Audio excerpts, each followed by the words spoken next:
これからみんなでめちゃくちゃ踊って騒ごう騒ごう。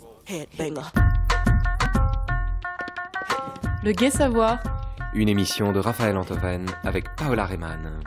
À la technique, Éric Boisset. À la réalisation, François Connac.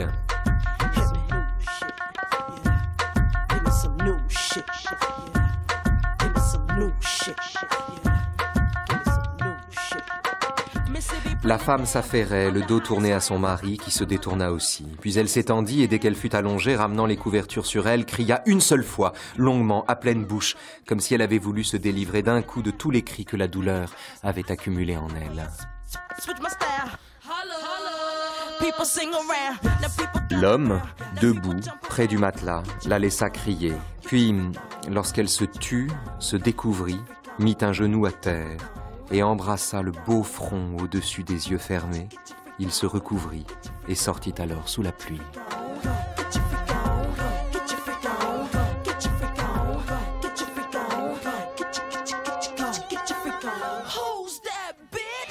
Bonjour Raphaël. Bonjour Paola. Nous avions la semaine dernière consacré une émission au premier homme et nous n'avions pas parlé de la naissance de Jacques Cormery. Non, on s'était arrêté à la mort du père. On avait parlé... C'est-à-dire en amont de la naissance quasiment, puisqu'on s'était arrêté au beau passage où à Saint-Brieuc, Jacques Cormery s'attarde devant la tombe d'un homme dont il découvre qu'il a... C'est un mort plus jeune que lui, c'est le père cadet. Et le premier homme, c'est cela, c'est être l'héritier d'un cadet. Et cette naissance, nous l'avions à peine évoqué, mais vous aviez dit que c'était une nativité et vous aviez même rappelé la figure christique et qui se déplace dans l'œuvre de Camus, parce que si là, on peut voir dans Jacques Cormery, JC, évidemment Jésus-Christ, mais à un moment il dit que sa mère était le Christ et à un moment il dit que Meursault est le Christ que nous méritons. Effectivement, il va même jusqu'à dire de sa mère qu'elle est le Christ, comme sa mère d'ailleurs est aussi la mère de Prométhée, puisque dans Prométhée aux enfers, il fait dire à Prométhée, ô justice, ô ma mère, regarde ce qu'ils me font. La mère de Camus occupe d'une certaine manière tous les rôles, en tout cas beaucoup d'entre eux, et c'est une figure évidemment cardinale. Mais on va y venir. Ce qui est important dans l'épisode de la naissance, qu'on peut appeler l'épisode de la nativité, dans le premier homme, c'est qu'effectivement, on assiste à la naissance d'un enfant quasiment dans une étable, au milieu des vaches, des ânes et des cochons. C'est quasiment la naissance d'un enfant dans une étable. Alors il naît juste à côté de l'étable, mais c'est la même chose. Et ce qui est bouleversant, je veux le dire ici, on ne l'a pas dit la semaine dernière, je le regrette, pourtant on a entendu quelques extraits de ce film. Ce qui est bouleversant, c'est l'adaptation que Gianni Amelio propose du premier homme, avec Jacques Gamblin dans le rôle de Cormery, et Denis Podalides dans le rôle de celui qui fut pour Camus Monsieur Germain et qui est appelé ici Monsieur Bernard dans le premier homme.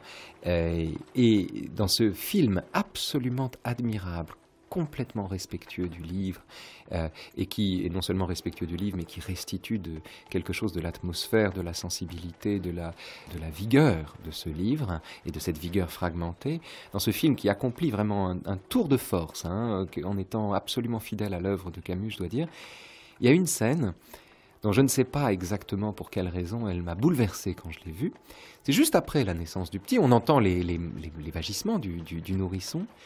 Le père sort, il pleut, et on l'a entendu là très rapidement, le père sort, il pleut, sous la pluie, il entend le tonnerre, et l'homme pleure de joie. Il pleure de joie, et soudain, il y a un éclair, et il tremble. Enfin, il est surpris, quoi, il est pétrifié par l'éclair. Il a un moment non pas de terreur, mais de stupeur devant l'éclair. Aidez-moi, ma femme va avoir un enfant, on doit accoucher tout de suite. Et alors? Il est où le problème? Il y a un docteur dans le coin. Les docteurs connaissent rien. Il y a des femmes pour ça. Aïcha? Adila? Adela? Zora?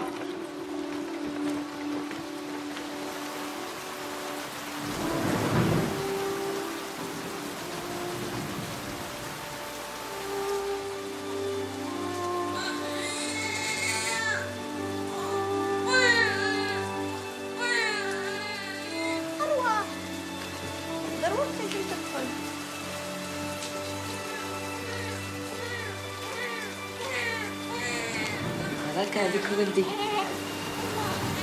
وليدك الأول Oui. Mon premier. On a dit beaucoup de choses sur le premier homme de Camus. Le premier homme, c'est l'héritier d'un cadet. Le premier homme, c'est celui qui est en charge des morts et des vivants. Le premier homme, ça peut être Adam, ça peut être le Christ. On reviendra sur ces figures tutélaires, éventuellement.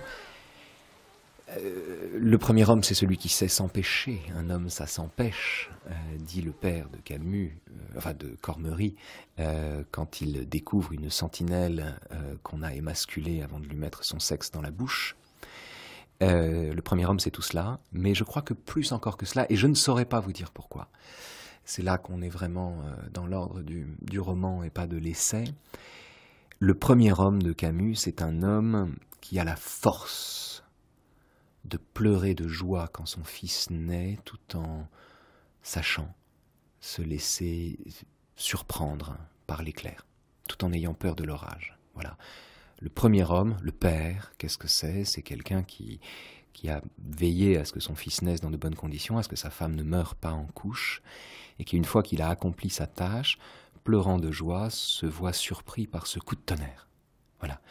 Je ne sais pas pourquoi c'est ça le premier homme, mais en un sens, il me semble qu'on n'est jamais si près de la définition camusienne du premier homme qu'à l'instant où l'on fait droit à ce mélange de responsabilité, veiller à la naissance de son enfant, de joie devant l'arrivée d'un petit, et de capacité, de la force qu'il faut pour être à l'intérieur de cela encore perméable au bruit du tonnerre. Je ne peux pas en dire davantage en fait, mais reste que si on a envie de donner de tout cela une interprétation théologique, on peut aussi, parce que effectivement le lexique est celui de la nativité. Vous avez rappelé que Jacques Cormery c'est JC. Il faut rappeler que le 3e chapitre du premier homme porte le nom, enfin porte l'acronyme de Jacques Cormery, JC, donc Jésus-Christ. Quand l'enfant naît, l'arabe qui est sur la carriole à côté du père dit à Jacques Cormery « Dieu soit loué ». Et un peu plus loin, quand il apprend la bonne nouvelle, c'est-à-dire qu'il a eu un garçon et non pas une fille, la phrase de l'arabe c'est « Tu es un chef ». Autrement dit, le miracle s'est produit. Voilà, le miracle s'est produit. Il a donné jour au premier homme, c'est-à-dire au Fils de l'homme. Il a donné le jour au Fils de l'homme, c'est ça qui se passe. Et derrière cela, il y a aussi l'idée d'un paradis perdu. C'est-à-dire qu'il n'y a pas que l'image christique qui est importante dans le premier homme, il y a aussi l'image adamique. 2 modalités du premier homme, 2 mythologies du premier homme, 2 Bibles. Camus joue des 2. Il n'y a pas que le Christ, il y a aussi Adam, dont la figure apparaît à la faveur de l'oncle Étienne, comme à la faveur de la mère. Mais oui, d'ailleurs, j'allais vous poser la question. Savez-vous, Raphaël, qu'il y a un passage où on découvre, un très beau passage d'ailleurs, ce serait super qu'on puisse l'entendre, où on découvre que la mère de Jacques Cormery a une pomme d'Adam, Oui. et que c'est un tout petit peu en dessous de cette pomme d'Adam que se localise la tendresse de la mère vers l'enfant et de l'enfant pour sa mère. Quand il arriva devant la porte, sa mère l'ouvrait, et il se jetait dans ses bras.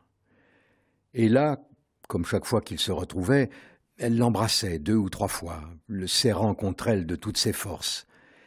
Et il sentait contre ses bras les côtes, les os durs et saillants des épaules, un peu tremblantes, tandis qu'il respirait la douce odeur de sa peau qui lui rappelait cet endroit sous la pomme d'Adam, entre les 2 tendons jugulaires, qu'il n'osait plus embrasser chez elle, mais qu'il aimait respirer et caresser étant enfant, et les rares fois où elle le prenait sur ses genoux et où il faisait semblant de s'endormir, le nez dans ce petit creux qui avait pour lui l'odeur trop rare dans sa vie d'enfant de la tendresse. Étrange cette utilisation de l'imparfait, alors que dans le même ce court passage, on retrouve les rares fois, et on a donc cet imparfait itératif qui laisse croire à une habitude, et puis ce manque signalé par les rares fois. Mais c'est tellement étonnant, l'utilisation de l'imparfait dans le premier homme. Alors, voilà, on peut dire, on peut s'en sortir en disant, c'est inachevé. C'est inachevé, donc il met de l'imparfait là où il ne faudrait pas qu'il y en ait, qu'il y en eût. On peut le dire comme ça. On peut aussi faire le choix de considérer que chaque fois qu'il voit sa mère, c'est un événement itératif, c'est un événement qui revient, c'est un événement qui joue sur les deux registres de l'événement et d'une sorte de continuité. D'abord une continuité seulement interrompue par le fait que Cormery est parti dans la métropole et qu'il revient en Algérie. Donc on peut le considérer comme ça, et qu'au fond, il n'a fait que reprendre le fil d'une conversation silencieuse avec sa mère dans l'intervalle où il est parti faire sa carrière dans Paris et sa pègre. On peut le comprendre de cette façon-là. On peut aussi, je crois, plus profondément l'entendre comme l'universalité d'un récit. Vous voyez, c'est très frappant dans le texte. Quand il arriva devant la porte, sa mère l'ouvrait et se jetait dans ses bras. C'est très étrange. En toute rigueur, il aurait fallu, si j'ose dire, écrire « Il arrivait devant la porte et sa mère l'ouvrit et se jeta dans ses bras ». C'est-à-dire que le passé simple n'est pas au bon endroit. On devrait inverser la proposition, au fond. Et non. C'est l'événement lui-même de l'ouverture de la porte et de la mère qui ouvre les bras. C'est cet événement-là qui est présenté à l'imparfait, soit comme une continuité, soit comme une réitération, soit comme une vérité tellement absolue, un été tellement invincible et dont il conserve tellement la chaleur et la lumière à l'intérieur de la vie quotidienne, une vie de chaque instant qui permane tellement au sein de la vie de tous les jours que l'imparfait est de tous les temps celui qui est le plus apte à le décrire. Mais effectivement, il y a un jeu tout à fait ambigu avec l'imparfait dans le premier homme. Oui, et Paola. tout aussi étrange le fait que la mère possède une pomme d'Adam. La mère, alors ça c'est stupéfiant, la mère a ce privilège unique, bizarre, d'avoir une pomme d'Adam. Or, en soi, ce serait anodin, ce serait juste l'effet, je ne sais pas, de la dessiccation, ou j'en sais rien, enfin, je ne sais pas comment on explique ce phénomène.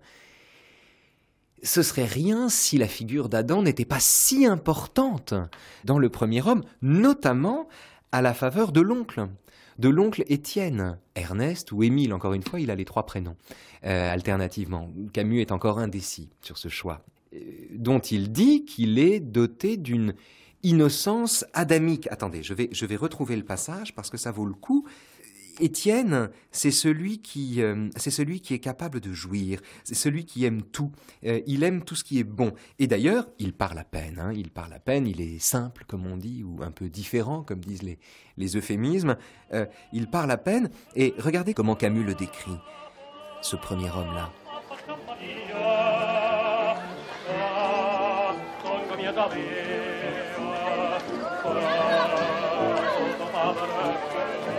Sur la plage, à peine essoufflé, il frottait Jacques vigoureusement avec de grands éclats de rire, puis se détournant pour uriner avec éclat, toujours riant et se félicitant ensuite du bon fonctionnement de sa vessie en se frappant sur le ventre avec les bonbons qui accompagnaient chez lui toutes les sensations agréables entre lesquelles il ne faisait pas de différence, qu'elles fussent d'excrétion ou de nutrition, insistant également et avec la même innocence sur le plaisir qu'il en retirait et constamment désireux de faire partager ce plaisir à ses proches.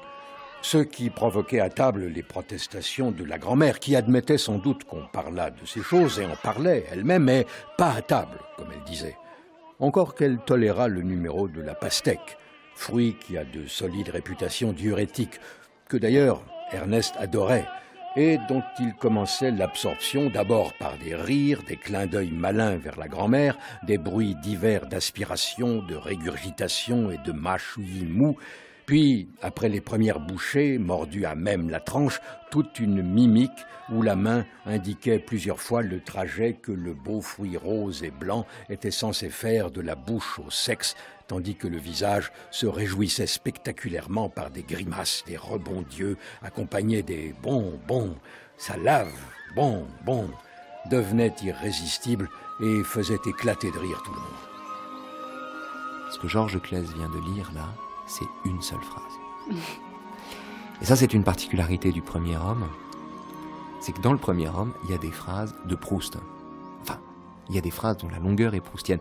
Il y a même, je crois même, que Camus est l'auteur d'une phrase plus longue que la plus longue des phrases de Proust. Et c'est dans le premier homme, c'est à la toute fin, c'est une phrase qui fait 4 ou 5 pages. C'est dans le premier homme. Alors là aussi, on peut se demander si c'est l'effet de l'inachèvement, au fond, de quelqu'un qui a accumulé les notes et qui n'a pas encore injecté la ponctuation. Je ne sais pas à quoi est due cette bizarrerie stylistique. Tout ce que je sais, c'est que pour avoir un petit peu lu Camus, je crois que c'est le seul endroit où l'on trouve de telles longueurs pour décrire de telles évidences. Le bonheur de manger une pastèque ou d'uriner avec éclat sur la plage en se tapant le ventre et en disant « bon ». Il a besoin de longueur pour cela. Est-ce à dire qu'il n'a pas encore serré son objet, qu'il ne lui a pas encore donné la concision qu'il mérite, ou qu'il est tellement émerveillé par ce qu'il raconte qu'il se laisse emporter par le flux de son propre récit? J'en sais rien. Mais il y a dans le premier homme des phrases dont la longueur n'est pas camusienne. Ou alors c'est un Camus nouveau, c'est un Camus émergent, c'est un Camus qu'on ne lira jamais. Et dont on ne peut que pressentir le talent. C'est d'autant plus flagrant, que c'est dans un roman sur le mutisme. Enfin, c'est pas un roman sur le mutisme, mais Étienne ne possède que 100 mots, la mère à peine plus. Et du coup, ça vient compenser cet élan de lyrisme et de longueur. Mais vous avez tellement raison. Étienne parle à peine. Il sait dire bon quand il pisse. C'est ça, son vocabulaire s'arrête là, son lexique s'arrête là à peu près. Ou alors il le regarde et lui dit « Toi, courage !» il nomme ses émotions. Voilà, c'est quelqu'un qui il met un mot sur son émotion. Il ne fait pas de phrase, Étienne. Et il y a le mutisme, entre guillemets, de la grand-mère, qui est un mutisme sévère et bavard, d'ailleurs, parce qu'elle parle beaucoup. Mais c'est une forme de mutisme aussi. Et puis il y a le mutisme de la mère, bien sûr. Bon, il faudrait faire 5 émissions sur le silence de la mère de Camus. Mais ce qui est important ici, alors d'abord, le mutisme de la mère, c'est le mutisme de cette femme qui, toujours assise sur la même chaise, regarde la même rue obstinément, sans qu'il y ait là-dedans d'ailleurs de tristesse, au fond.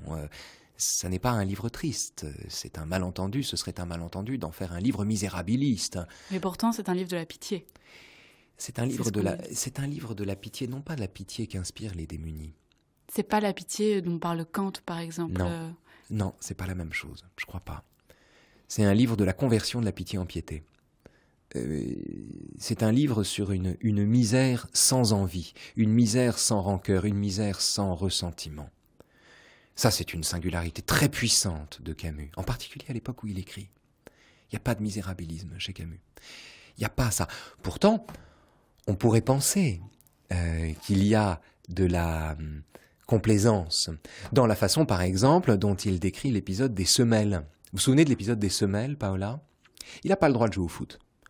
Il n'aime rien tant que jouer au foot. C'est son bonheur dans l'existence, c'est son plaisir dans la vie, on le comprend bien. Il n'aime que ça. Il veut jouer au foot. Le problème, c'est qu'il n'a qu'une seule paire de chaussures et que quand il joue au foot, les semelles sont abîmées. Et surtout, ça va vite parce que les semelles ne sont pas de bonne qualité. Et donc, il suffit d'un match, il suffit d'une partie, il suffit de quelques courses pour que les semelles soient abîmées. Et donc, il se décrit lui-même jouant au foot quasiment sur la pointe des pieds pour éviter d'abîmer ses semelles. Donc, il se décrit à la fois jonglant avec le ballon et en même temps essayant de préserver ses semelles. Je me demande d'ailleurs si ce n'est pas la raison pour laquelle Camus, in fine, est devenu gardien de but. C'était peut-être la meilleure façon qu'il avait trouvée, à un âge où il n'était plus nécessaire de préserver ses semelles, de ne pas abîmer ses chaussures. Et il se décrit battu par la grand-mère parce qu'il a abîmé ses pompes, parce qu'il a abîmé ses semelles. On pourrait, dans un tel passage, une bonne conscience ou un bon sentiment s'épanouirait devant un tel passage. Regardez, cet enfant est tellement misérable qu'il ne peut pas jouer au foot parce qu'il doit préserver la semelle de ses pompes. Des tas de gens un peu complaisants faisant le récit de leur propre vie et ayant eu la chance d'avoir une enfance de cette nature-là feraient des centaines de pages, des volumes entiers sur ce genre d'infamie. Cormery, Camus ne fait rien là-dessus, c'est pas du tout son problème.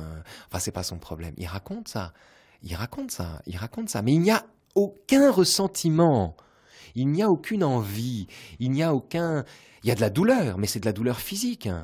Il y a du chagrin, il y a du dépit, il y a de la colère parfois. Mais on est dans des passions qui n'ont rien à voir avec une remise en cause générale de l'ordre du monde. C'est autre chose. C'est ailleurs que ça se passe. Et vous voyez, c'est important ça, parce que c'est très rare un livre qui sait décrire la misère et qui le fait d'autant mieux qu'il s'épargne la facilité de faire pleurer son lecteur. Non, le premier homme est un livre sans larmes. Encore une fois, sans larmes. Le petit Cormery est connu pour ne pas pleurer. Quand on le gifle, il pleure pas, ou alors il retient ses larmes. C'est un livre sans larmes. Et Meursault, si j'ose dire, saura s'en souvenir. Meursault qui est né 30 ans avant Cormery, hein, d'une certaine manière, puisque L'étranger, Camus l'a écrit à 27 ans. C'est à peu près à l'âge où mourait son père. Oui, à peu près à l'âge où mourait son 2 père. ans. Entre les deux d'ailleurs, parce que je crois que le père de Camus est mort, lui, il avait 25 ans et non pas 29 ans. Et dans Le Premier Homme, il le fait mourir à 29 ans. Et Camus, ayant écrit L'étranger à 27 ans, se retrouve exactement à mi-chemin de l'âge où son père réel est mort et où le père de Cormery est mort. Il faudrait vérifier ça. Mais oui, vous avez raison. Mais juste ce point-là, il y a de la misère. Bien sûr, il y a de la misère, c'est une enfance misérable. Mais c'est une enfance misérable qui n'est pas une enfance de ressentiment. Et alors, vous avez parlé du silence. Camus est peut-être le plus grand philosophe du silence. Du silence, encore une fois, entendu comme le silence ontologique, le fait que le monde ne parle pas et qu'il faut composer avec ce soleil indifférent qui tantôt est délicieux, tantôt est féroce. Mais ça va plus loin et Le Premier Homme permet, je crois, d'ouvrir une dimension nouvelle à cette notion de silence chez Camus, de l'enrichir d'une dimension nouvelle, qui est que, bien sûr, Camus, par le silence de sa mère, se sent la mission d'être le porte-parole des sans-voix et de ceux qui ne peuvent pas dire. Donc il est le héros, AULT, de ceux des sans-voix, le héros des sans-voix. Bon, ça c'est ce qu'on sait, c'est ce qu'on dit toujours sur Camus. Ça va plus loin dans Le Premier Homme. Qu'est-ce que c'est Le Premier Homme? C'est l'Algérie. Qu'est-ce que c'est l'Algérie? C'est un pays jeune. Un pays jeune, c'est quoi? C'est un pays sans mémoire.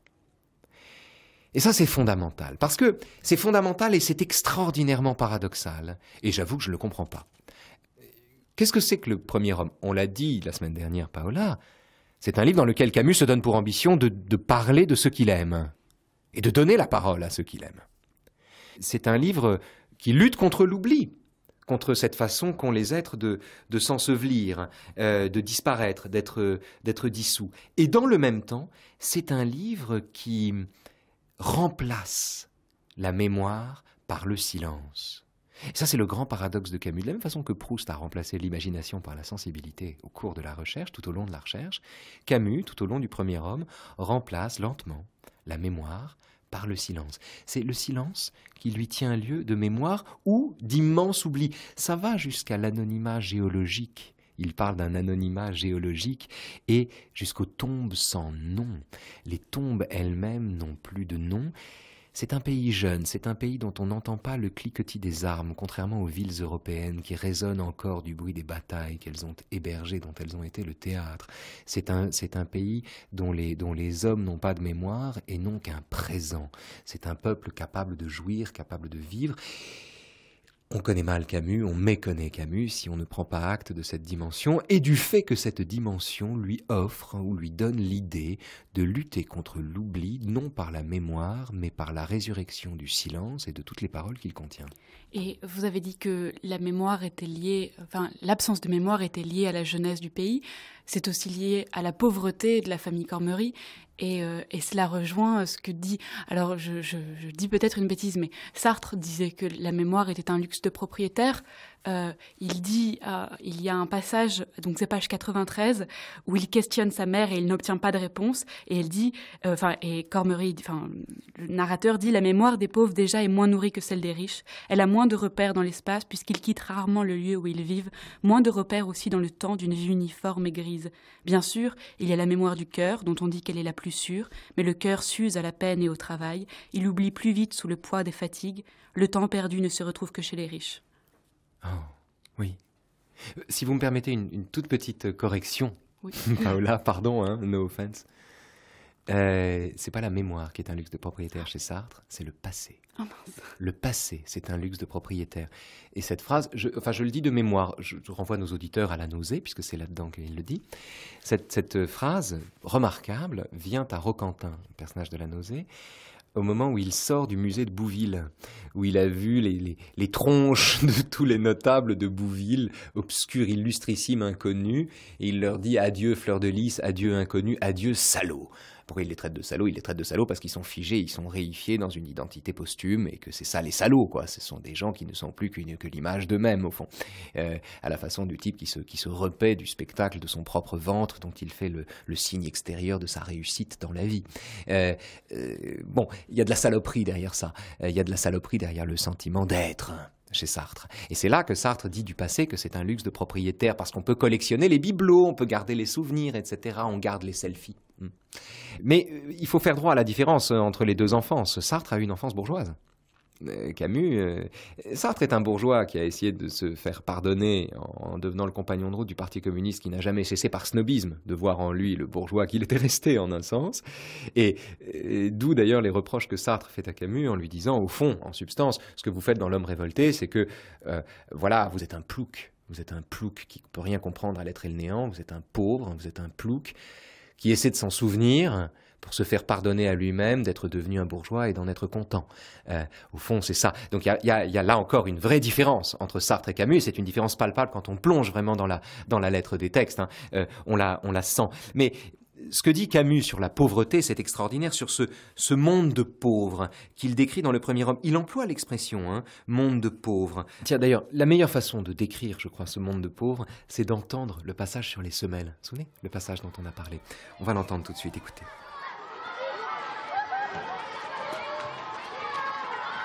La mère de Jacques rentrait tard le soir et se contentait de regarder et d'écouter ce qui se disait, dépassée par la vitalité de la grand-mère et lui abandonnant tout. C'est ainsi que Jacques, pendant toute sa vie d'enfant, devait porter des imperméables trop longs, car la grand-mère les achetait pour qu'ils durent et comptait sur la nature pour que la taille de l'enfant rattrape celle du vêtement. Mais Jacques grandissait lentement et ne se décida vraiment à pousser que sur ses 15 ans. Et le vêtement était usé avant d'être ajusté. On en rachetait un autre selon les mêmes principes d'économie. Et Jacques, dont les camarades moquaient l'accoutrement, n'avait plus que la ressource de faire bouffer ses imperméables à la ceinture pour rendre original ce qui était ridicule. Au reste, ses courtes hontes étaient vite oubliées en classe, où Jacques reprenait l'avantage, et dans la cour de récréation, où le football était son royaume. Mais ce royaume était interdit, car la cour était cimentée, et les semelles s'y usaient avec une telle rapidité que la grand-mère avait interdit à Jacques de jouer au football pendant les récréations. Elle achetait elle-même pour ses petits-fils de solides et épais souliers montants qu'elle espérait immortels. Pour accroître en tout cas leur longévité, elle faisait clouter leurs semelles d'énormes clous coniques qui présentaient un double avantage. Il fallait les user avant d'user la semelle, et ils permettaient de vérifier les infractions à l'interdiction de jouer au football. Les courses sur le terrain cimenté, en effet, les usaient rapidement et leur donnaient un poli dont la fraîcheur dénonçait le coupable. Pourquoi est-ce que tu joues pieds nus? Il faut prendre soin de ses chaussures. Voilà une belle devise. Tu l'as lu dans un de tes livres? C'est ma grand-mère qui me l'a dit. Et quand ma grand-mère dit quelque chose, on se tait et on l'écoute. On pourrait dire, Raphaël, que la pauvreté apprend le courage, apprend à faire face. On pourrait dire aussi, juste à la lecture, si on isolait ce passage et qu'on n'entendait que ce passage et ce qui suit, on pourrait dire, la pauvreté, ça apprend aussi à ruser, à mentir, à cacher un méfait, parce qu'on ne veut pas se faire engueuler par Cassandre. Oui, vous avez raison de l'appeler Cassandre d'ailleurs, puisque c'est la prophétesse du malheur, la grand-mère. C'est une sorte de Madame Poussin qui prédit le pire toujours. Du genre, tu finiras, je sais plus ce qu'elle dit à l'un de ses fils. Elle lui prédit le pire à la seconde où il a un comportement qui n'est pas conforme à l'idée qu'elle se fait de la vertu, justement. Camus, là où Camus n'est pas misérabiliste, justement, c'est que même les subterfuges, les artifices du gamin pour jouer au foot quand même s'il n'a pas le droit, la façon qu'il a d'essayer d'arranger sa semelle une fois qu'il a joué au foot, tout cela n'est pas décrit sous un angle moral, c'est-à-dire que dans une perspective, encore une fois, misérabiliste, stupide, il verrait dans cette oukase grand-maternelle la preuve de sa, l'excuse de sa duplicité. Il dirait, voilà, regardez, c'est pas de ma faute, regardez à qui j'avais affaire, il fallait bien que je mente pour pouvoir jouer au foot. Il s'en fout, c'est pas son problème, il s'en fout.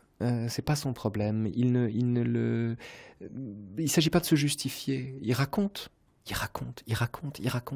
Et c'est tout. Et c'est très important, ça. C'est très important. Ça a l'air simple, hein. Mais c'est très important de le comprendre. Et du coup, il me semble qu'il fait le meilleur usage de la pauvreté. Voilà. Cet homme à qui on a reproché de vouloir se souvenir qu'il avait été pauvre une fois qu'il était devenu riche, qui était une des modalités ignobles des attaques contre Camus, vraiment injuste. Cet homme-là, non seulement décrit la pauvreté, la décrit sans misérabilisme, bien sûr, sans apitoiement, d'aucune sorte, et sans larmes.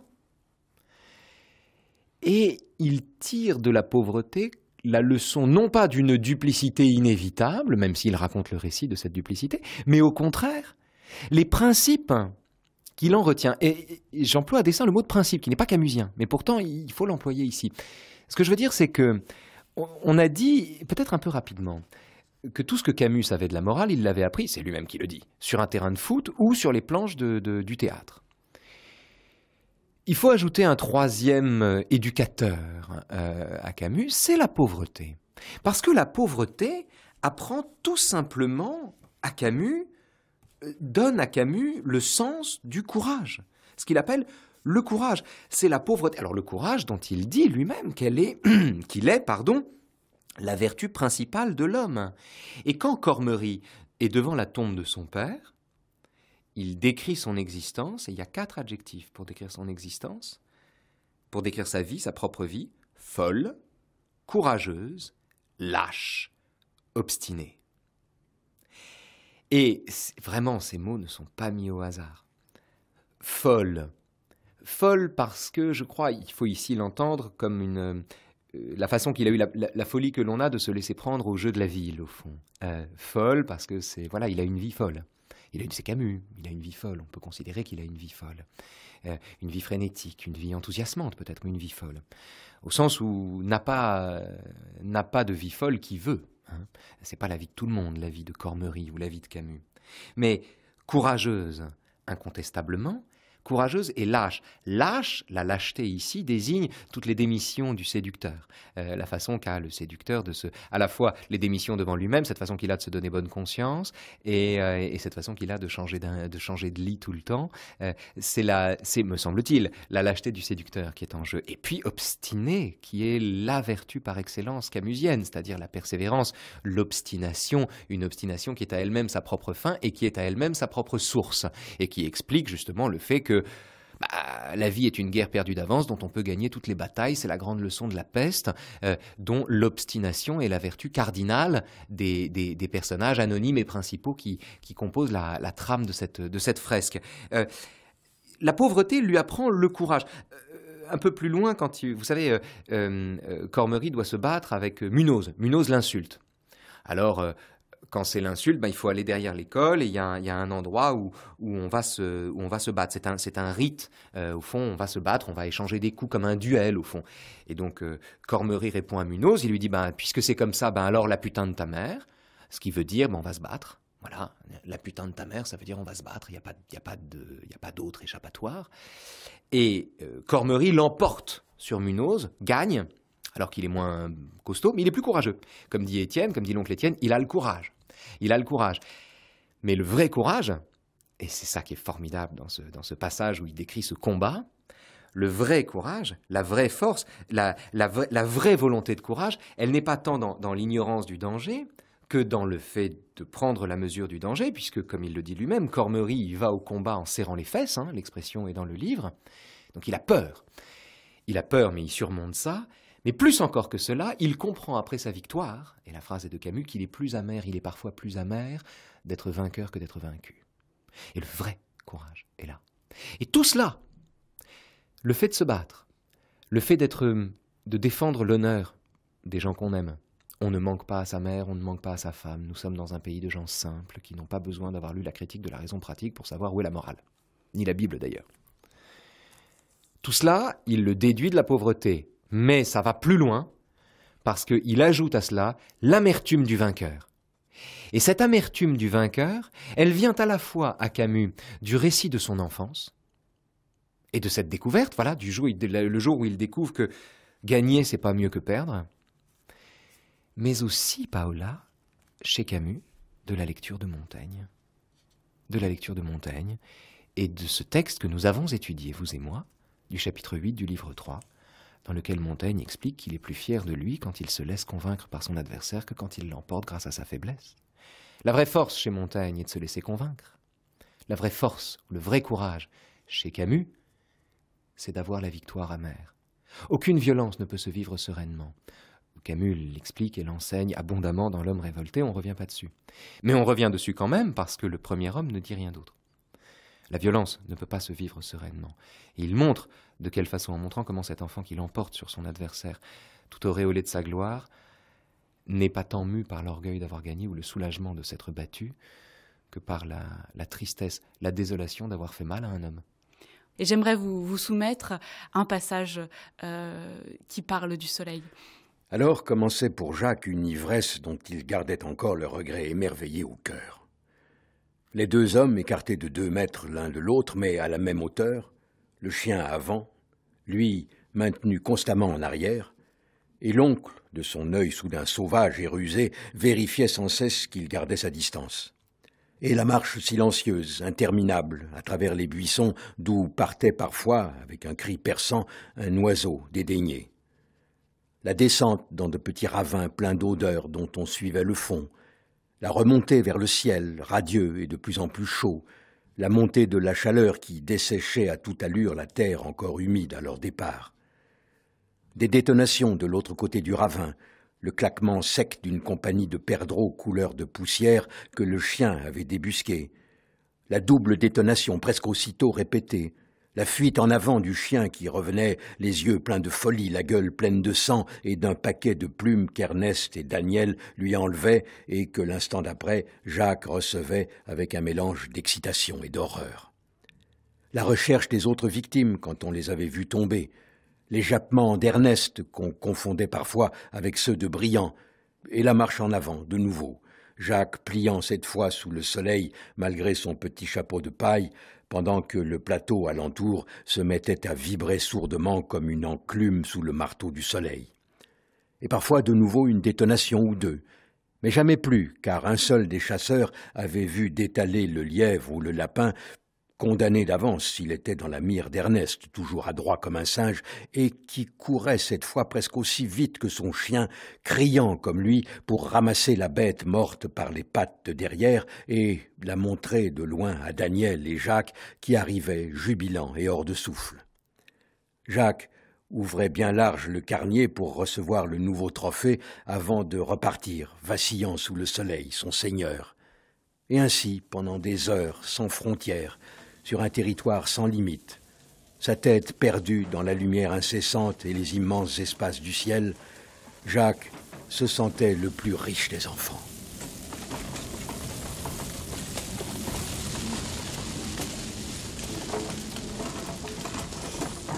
Vous écoutez Le Gai Savoir, une émission de Raphaël Enthoven et Paola Riemann, et nous vous parlons du premier homme.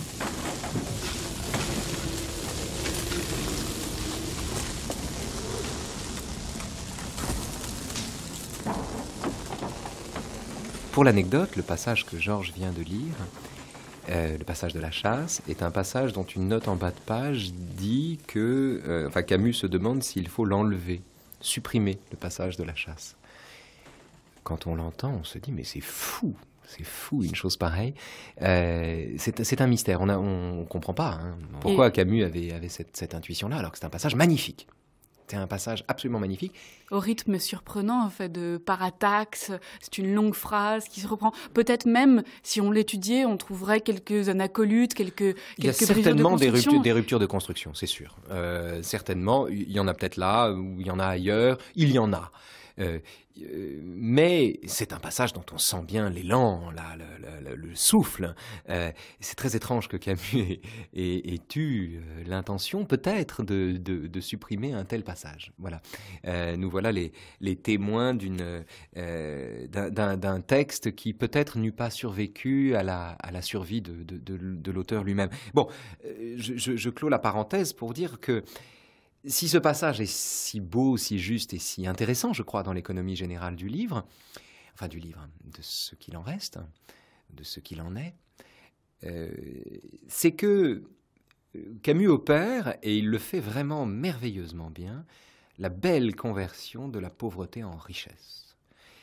Et c'est là que Camus est formidable, parce que, enfin il l'est ailleurs aussi, mais là vraiment, il convertit la pauvreté en richesse. Parmi les vertus de la pauvreté, on a vu que le courage était une des vertus de la pauvreté. L'autre vertu de la pauvreté, c'est le développement de ce que Camus appelle la richesse présente. Ses enfants, Jacques, Pierre, Jean, Gigot, Joseph, Max d'ailleurs est le seul dont le nom soit le vrai, puisque c'est Max Paul Fouché. Donc Jacques, Pierre, Jean, Gigot, Joseph, Max, ces enfants qui jouent à sentir l'eau qui mousse entre la plante de leurs pieds et la semelle de leurs chaussures, qui jouent au tennis du pauvre, où ils doivent envoyer une balle aussi loin que possible, ou au jeu des noyaux d'abricots, ou qui se régalent de l'odeur du crottin des chevaux. Ces enfants sont des rois. C'est ce que Camus nous apprend. Ce sont des rois qui exercent le régime de leur royauté par l'amour et par l'humilité. Le monde est à eux. Pourquoi? Non pas parce qu'ils en sont possesseurs ou propriétaires, mais parce qu'ils ne lui demandent rien. Et il se décrit lui-même, ils se décrivent eux-mêmes, enfin il les décrit, Camus les décrit, comme des seigneurs assurés de leur richesse irremplaçable. Et ils sont tellement riches qu'ils ont, comme les enfants souvent d'ailleurs, tendance à négliger les au revoir. Vous savez, quand ils partent toute la journée en vadrouille, qui vont dans des terrains vagues et qui jouent au jeu des noyaux d'abricots ou une espèce de tennis improvisé ou de foot, et qu'après il faut se séparer parce que la nuit tombe et qu'il faut se dépêcher de rentrer chez soi, ils sont tellement pressés qu'ils se disent même pas au revoir, tellement ils sont riches. Tellement ils sont dans l'abondance. Et cette conversion de la pauvreté en richesse présente et en richesse irremplaçable va avec justement le refus du misérabilisme et permet de comprendre par exemple pourquoi quand Cormery rentre chez lui après une journée donc passée à faire les 400 coups avec ses copains, la grand-mère le punit parce qu'il a abîmé ses semelles, parce que, mais surtout par habitude. La punition de la grand-mère, c'est rien, c'est quoi? C'est juste une autre façon de finir la journée. Elle le punit par habitude, elle le punit pas par méchanceté. Et en un sens, il ne lui en veut pas. Alors bien sûr, la punition lui donne l'intuition de la révolte et le moment fondamental où un enfant battu se retourne vers son bourreau pour lui dire, enfin celui qui le bat, pour lui dire « ne me touche plus, connard ». Ce moment-là, qui est la naissance de la révolte en chacun, et c'est très bien, ne s'accompagne d'aucune complainte. Encore une fois, ne s'accompagne d'aucune complainte, au contraire d'un émerveillement devant ces richesses présentes auxquelles seule la pauvreté est capable de nous rendre sensibles. Il faut pour entendre cela, je crois, avoir en tête un texte que Camus a écrit quasiment en même temps que Le Premier Homme, qui est la préface de L'Envers et l'Endroit, qui est la préface qui arrive longtemps après la rédaction de ces textes, qui sont des textes de jeunesse, L'Envers et l'Endroit. Et dans la préface qui est magnifique, est un texte très important pour comprendre Camus, tout Camus. Camus dit notamment ceci, encore maintenant, quand je vois la vie d'une grande fortune à Paris, il y a de la compassion dans l'éloignement qu'elle m'inspire souvent. On trouve dans le monde, dit-il, beaucoup d'injustices, mais il en est une dont on ne parle jamais, qui est celle du climat. De cette injustice-là, j'ai été longtemps, sans le savoir, un des profiteurs. Il se décrit comme un profiteur, cet enfant misérable. J'entends ici les accusations de nos féroces philanthropes s'ils me lisaient. Je veux faire passer les ouvriers pour riches et les bourgeois pour pauvres, afin de conserver plus longtemps l'heureuse servitude des uns et la puissance des autres. Non, dit Camus, ce n'est pas cela. Au contraire. Lorsque la pauvreté se conjugue avec cette vie sans ciel ni espoir qu'en arrivant à l'âge d'homme j'ai découverte dans les horribles faubourgs de nos villes, alors l'injustice dernière et la plus révoltante est consommée. Il faut tout faire, en effet, pour que ces hommes échappent à la double humiliation de la misère et de la laideur. Né pauvre, dans un quartier ouvrier, je ne savais pourtant pas ce qu'était le vrai malheur avant de connaître nos banlieues froides. Même l'extrême misère arabe ne peut s'y comparer sous la différence des ciels. Mais une fois qu'on a connu les faubourgs industriels, on se sent à jamais souillé, je crois, et responsable de leur existence. La vraie pauvreté, c'est les villes. La vraie pauvreté, il n'y a pas de pauvreté possible quand on est dans la nature et qu'on a la sagesse, et seuls les enfants l'ont en partage, de se mêler à la nature, d'y consentir de tout son corps de tout son cœur. Il n'y a pas de pauvreté pour celui qui sait faire cela. Camus, c'est un épicurien. C'est un épicurien, c'est un homme à qui peu de choses suffisent pour se sentir absolument plus que riche, comblé. Camus était comblé, c'était un enfant comblé. Cet enfant sans père, dont la grand-mère illettrée le battait tous les jours sous les yeux impuissants de sa mère, qui elle-même ne savait pas parler, dont l'oncle était mutique parce qu'il n'avait que quelques mots à sa disposition. Cet enfant-là, c'est un seigneur. C'est un seigneur qui vit son enfance comme l'exercice d'une seigneurie, l'exercice pacifique, non invasif et non totalitaire, d'une seigneurie véritable, c'est-à-dire une seigneurie. Il a à sa disposition tout ce qu'il renonce à posséder.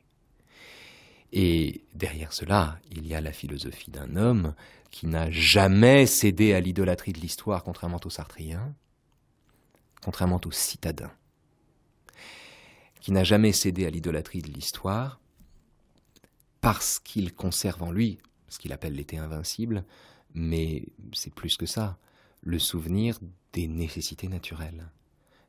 Des nécessités de l'existence, et pas seulement de l'existence comme nécessité, au sens où ils étaient dans la nécessité. Bien sûr qu'ils sont dans la nécessité, mais il faut entendre cette expression au sens fort. Ils sont dans la nécessité parce qu'ils n'ont pas d'argent, et que la mère doit fouiller dans les chiottes pour récupérer une pièce imaginaire. Ils sont dans la nécessité à ce titre, au sens qu'on peut donner à cette expression. Mais ils sont de plein pied dans la nécessité parce qu'il ne connaît pour seule règle, il n'a pour seule règle que les éléments de la nature. À vous, Paola. Oui, j'aimerais qu'on parle un peu de la grand-mère, qui est nommée quelquefois Cassandre, quelquefois pas. J'aimerais qu'on parle de cette bonne femme sévère et qui est... C'est vraiment une bonne femme, c'est pas une femme bonne, hein, mais c'est une bonne femme. Oui, on peut dire ça, oui. Allez-y, allez-y. Et il y a un portrait de cette grand-mère qu'on va entendre, que Georges va nous lire. « Tu finiras sur l'échafaud », répétait-elle souvent à Jacques. Pourquoi pas? Ça n'avait plus rien d'exceptionnel. Elle ne le savait pas, mais telle qu'elle était, rien ne l'aurait étonnée. Droite dans sa longue robe noire de prophétesse, ignorante et obstinée, elle, du moins, n'avait jamais connu la résignation. Et, plus que tout autre, elle avait dominé l'enfance de Jacques. Élevée par ses parents mahonnais dans une petite ferme du Sahel, elle avait épousé très jeune un autre mahonnais, fin et fragile, dont les frères étaient déjà installés en Algérie dès 1848, après la mort tragique du grand-père paternel, poète à ses heures et qui composait ses vers perché sur une bourrique et cheminant dans l'île entre les petits murs de pierre sèche qui bornent les jardins potagers. C'est au cours d'une de ces promenades que, trompé par la silhouette et le chapeau noir au large bord, un mari bafoué, croyant punir l'amant, fusilla dans le dos la poésie et un modèle de vertu familiale qui, cependant, ne laissa rien à ses enfants. Le résultat lointain de ce tragique malentendu, où un poète trouva la mort, fut l'installation sur le littoral algérien d'une nichée d'analphabètes qui se reproduisirent loin des écoles, attelés seulement à un travail exténuant sous un soleil féroce. Mais le mari de la grand-mère, si l'on en juge par les photos, avait gardé quelque chose du grand-père inspiré, et son visage maigre, bien dessiné, au regard rêveur, surmonté d'un grand front, de toute évidence, ne le désignait pas pour tenir tête à la jeune, belle et énergique épouse. Elle lui fit 9 enfants, dont 2 moururent en bas âge, pendant qu'une autre n'était sauvée qu'au prix de l'infirmité et que le dernier naissait sourd et quasi muet. Dans la petite ferme sombre, sans cesser de faire sa part du dur travail commun, elle élevait sa couvée, un long bâton près d'elle quand elle était assise au bout de la table, ce qui la dispensait de toute vaine observation, le coupable étant immédiatement frappé sur la tête. Elle régnait, exigeant le respect pour elle et son mari, à qui les enfants devaient dire « vous », selon l'usage espagnol. C'est à cette heure-ci qu'on rentre à la maison. Tes sandales neuves, elles sont où? Je les ai perdues. Je les ai cherchées partout, mais je les ai pas trouvées. Dans ce cas, tu resteras pieds nus tout l'été. Et toi, pourquoi tu es planté là? Va t'occuper de ton frère, qui a trimé toute la journée. Mais avant, Apporte ce qu'il faut pour ton fils.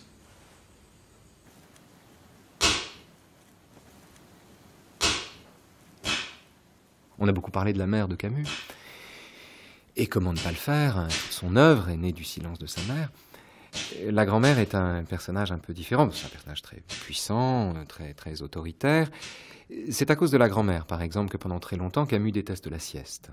Ce qui n'est pas très méditerranéen comme approche des choses. Mais il déteste la sieste parce que c'est le moment où tout s'endort, où tout s'apaise, où tout se calme, début de l'après-midi, et la grand-mère l'oblige à venir dormir à côté d'elle. Abénidor, dit-elle. Abénidor, ça veut dire la sieste. Abénidor. Et lui, ça le rend chèvre parce qu'il a envie de jouer avec ses copains, il n'a pas du tout envie de faire la sieste, il a horreur de ça. Et elle l'oblige à fermer les yeux et ça le rend fou. Un peu plus loin, cette femme si importante. Alors, l'autre scène avec la grand-mère, qui est magnifique, c'est une scène où il l'emmène au cinéma. Alors, ils vont au cinéma, voilà pour vous plaire, Paola. Ils vont au cinéma. Et le petit Cormery est chargé de lire les sous-titres à sa grand-mère qui n'arrive pas à lire. Et les sous-titres vont trop vite, il est petit, il a 7 ans, donc c'est difficile de lire les phrases qui apparaissent à l'écran et de les lire et de les lui dire à l'oreille. D'abord, c'est difficile de les lui dire à l'oreille sans déranger les voisins. Ensuite, il faut les dire tout en les lisant. C'est difficile de lire aussi vite quand on a cet âge-là. Bref, il manque plein de sous-titres, ce qui met la grand-mère hors d'elle, qui lui prédit de nouveau l'échafaud, etc., en lui disant que c'est un incapable, que c'est un imbécile. Si vous voulez, si c'était la comtesse de Ségur, ce serait Madame Macmiche, la grand-mère, et Cormery, ce serait le bon petit diable. Or, c'est pas ça. On en revient toujours là. C'est pas ça.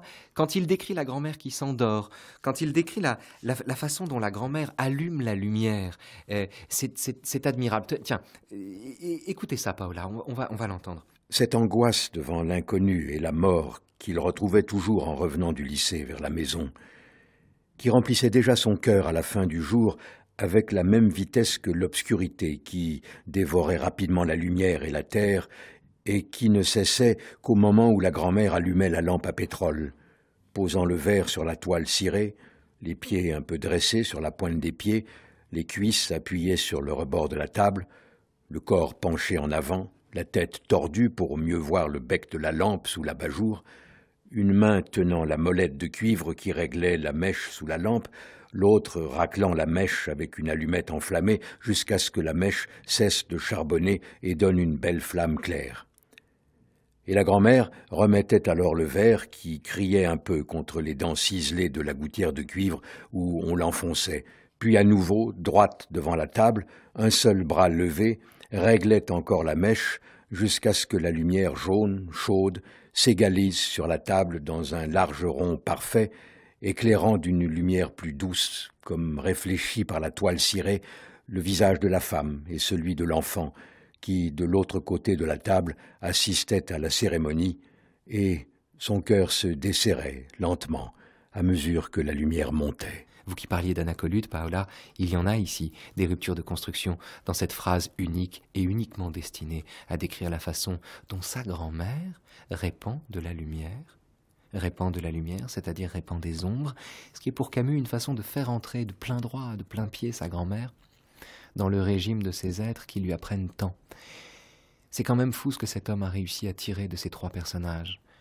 La grand-mère violente, la mère muette, enfin banalement violente, ordinairement violente, la mère brutale, disons, la mère muette et l'oncle un peu simple.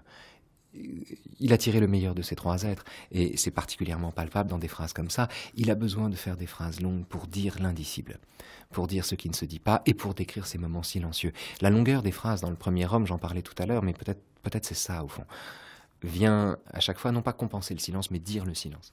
La grand-mère est très attachée au fait que Jacques ait de bonnes notes, ce qu'il n'a pas toujours eu à l'école. Et quand il a des mauvaises notes, elle le punit. Et Jacques, la phrase est de Camus, avait beau expliquer à la grand-mère que les punitions concernaient la conduite. Non, c'est pas elle qui le punit, c'est à l'école qu'il est puni. Il est puni parce qu'il est indiscipliné. C'est un excellent élève, mais il est indiscipliné. Ça donne ça. Il avait beau expliquer à la grand-mère que les punitions concernaient la conduite, elle ne pouvait faire la distinction entre la stupidité et la mauvaise conduite. Pour elle, un bon élève était forcément vertueux et sage. De même, la vertu conduisait tout droit à la science. La grand-mère n'est pas seulement celle qui a tort de battre les enfants. n'est pas seulement celle qui a tort de le traiter de raté parce qu'il est incapable de lire les sous-titres à l'âge de 7 ans, n'est pas seulement celle qui regarde d'un drôle d'œil cet instituteur, M. Germain, qui va sauver la vie de Jacques en l'emmenant dans un lycée respectable. Elle n'est pas seulement celle-là. Elle est celle dont la candeur prend la forme d'un optimisme qui n'est ni plus ni moins que l'optimisme de la philosophie des Lumières elle-même, à savoir que la connaissance conduit à la vertu. Et Jacques, écrivant, se détachant de sa grand-mère à mesure qu'il écrit, tout en préservant son souvenir de façon magnifique, se détache également de cet irénisme gnoséologique qui voudrait, comme dit Renan, que quand on est cultivé, on ne trouve pas le mal en soi. Elle est l'interprète de cela, comme les gens simples qui pensent que la culture résout tout, sort de tout. Camus est celui qui a retenu de son enfance qu'il faut à la fois être prodigue en argent pour les autres, il faut être généreux, mais il faut satisfaire les nécessités de manger, mais il faut également leur donner de la beauté. Le pain, ça suffit pas, il faut aussi la bruyère. Aux yeux de Jacques, le pain ne suffit pas. Et cette découverte camusienne que les deux dénûments sont importants, les deux dénûments sont à corriger, le dénûment financier comme le dénûment moral, cette découverte-là, le fait de devoir combler les deux, lui vient du sentiment que la connaissance ne résout pas tout. Et ce sentiment-là, il est incarné par la grand-mère. Et donc c'est étrange, cette femme analphabète entre toutes est la porte-parole de l'optimisme des Lumières, qui veut penser que la connaissance est aussi un progrès dans la vertu. On terminera sur ça, Raphaël, car je vais devoir vous imposer le silence puisque l'émission touche à sa fin. Alors on en retourne au silence. Juste quand même, Paola, puisque vous m'imposez le silence, dire à nos auditeurs, s'ils veulent bien l'entendre, que le passage où le corps de Cormery, retrouvant la maison de son enfance, conserve toujours la mémoire exacte de la hauteur des marches, est un passage magnifique parce que c'est une mémoire qui n'est pas une mémoire verbale, mais qui est une mémoire du corps.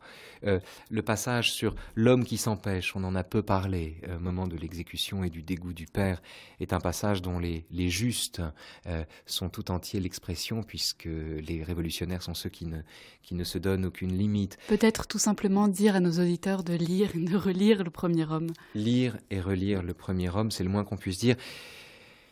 Disons, lire et relire Camus en se servant de cette porte d'entrée royale et à jamais. C'est la Sagrada Familia de Camus, si vous voulez. Ce sera toujours inabouti, ce sera toujours interminé. C'est un livre non pas interminable, mais interminé. Se servir de ce viatique interminé pour entrer dans cette œuvre dont toute la difficulté tient d'abord à la simplicité de ses intuitions. Camus n'est pas difficile parce qu'il est difficile à comprendre, même si ça lui arrive. Camus est difficile parce que ce qu'il dit est simple et que c'est une simplicité avec laquelle il appartient à chacun de renouer, s'il le souhaite. Mais la difficulté est là. La difficulté, c'est de faire simple. Des réussites inabouties de ce premier livre, de ce dernier livre, qui eût été en un sens le premier livre du cycle de l'amour chez Camus, le vrai premier livre du cycle de l'amour. Cette difficile simplicité est un viatique pour toute la connaissance de Camus, de Noces, de l'été, de l'étranger, de l'homme révolté naturellement. Bref, servez-vous du Premier Homme comme d'une façon de retrouver Camus. On va libérer les chiens.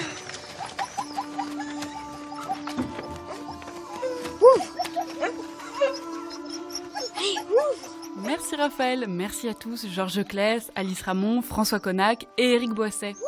Je rappelle que les extraits de films que vous avez pu entendre proviennent du film de Gianni Amelio, Le Premier Homme.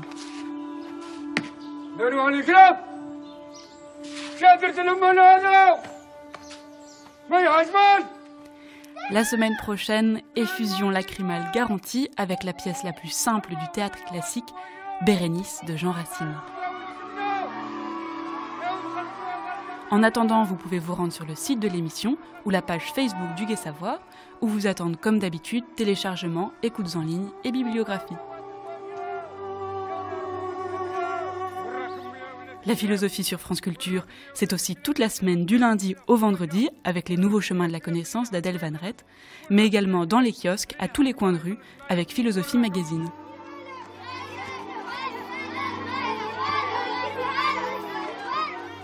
Raphaël Enthoven vous donne également rendez-vous tous les jours, à toute heure, sur son blog, sur le site de France Culture.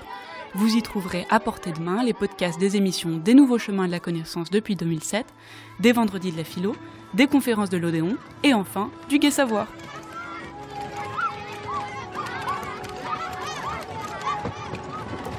17h sur France Culture, l'atelier du pouvoir, Thomas Wider, Vincent Martini.